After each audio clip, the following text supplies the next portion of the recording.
Spoštovane dame in gospodje, projekt Ključ na terenu. In sicer smo danes na judovskem pokopališču Beograd, tukaj na monumentu za žrtve holokausta.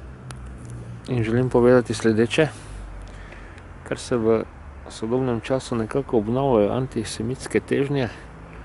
Vam povem sedaj kot človek, ki sem se ogromno ukvarjal s tem in tudi opazoval malce out of the box. Tukaj na teh judovskih pokopališčih in monumentih je tako močna energija, neke vrste regenerativna, seveda z konotacijo vsega, kar se je v holokaustu zgodilo.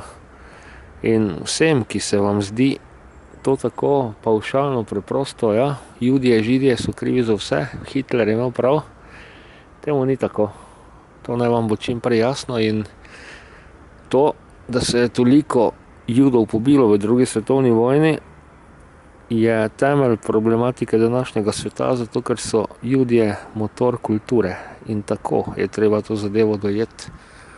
Itak so v vsaki narodnostni skupini devianti, kriminalci in podobno, ampak zaradi nekaj posameznikov začeti iztrebljati celoten narod je pa še bolj noro kot tisti vzrok, zaradi katerega bi ga želel iztrebljati, se pravi, denimo, kar je nekdo finančno vdarjena finančna mahinacija ali podobno, se potem neka skupina primitivcev odloči, da bo pa iztrebila celi narod, ker bo potem na svetu mir. To je seveda totalno mimo zdrave pameti. In če dodam za konec tega videobloga, sedaj, ko je bila obeležitev 30. obletnice padca Berlinskega zidu in ogromno dokumentarcev tudi o obdobju pred tem, kako je do Nemške demokratične republike prišlo in tako dalje.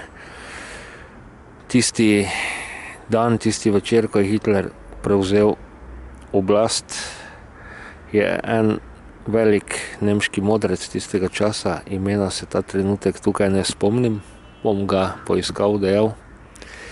To je dan, ko so norci prevzeli oblast in dejansko je takole bilo, tako da vsi, ki vam nekako dišijo Mein Kampf, antisemitizem in podobno, to je norost, ja, nikakor, da bi to bila rešitev od težav sveta. To je težave sodobnega sveta sprožilo.